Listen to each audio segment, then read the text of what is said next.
Hi అండి, welcome back to minus recipes. ఈరోజు మన ఛానల్లో సమ్మర్లో కూల్గా ఉండే చల్లని బనానా లస్సీ చూద్దామండి. చాలా సింపుల్ ప్రాసెస్లో మనకి ఒక 2 నిమిషాల్లోనే మనకు తయారైపోతుంది. పిల్లలు కూడా చాలా ఇష్టంగా తాగుతారు. దీనికోసం ముందుగా నేను ఒక బనానా తీసుకున్నానండి. అరకప్పు పెరుగుకి ఫ్రెష్ కర్డ్ తీసుకుంటే మనకి టేస్ట్ అనేది చాలా బాగుంటుంది. మీరు క్వాంటిటీని మీకు తగ్గట్టుగా అడ్జస్ట్ చేసుకోండి. ఇలా మనం తీసుకున్న పెరుగు, అరటిపండు కూడా ఒక మిక్సీ జార్లో వేసేసుకోవాలండి.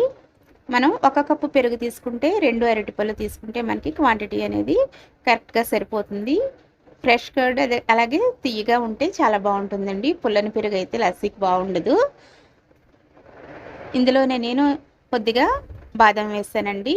కాజు అయినా వేసుకోవచ్చు, మీ దగ్గర ఏది అవైలబుల్ ఉంటే అది తీసుకోండి.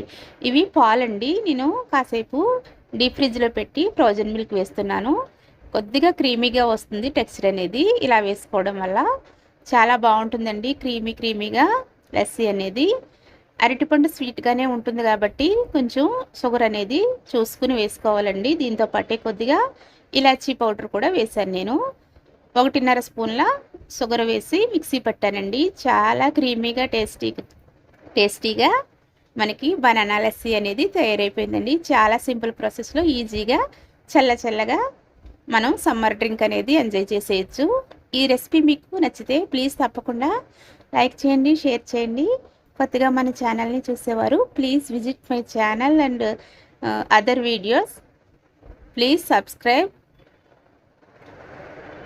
అంతేనండి, రెసిపీ రెడీ అయిపోయింది. బాదంతో గార్నిష్ చేసుకుంటే బనానా లస్సీ రెడీ అండి. Thanks for watching.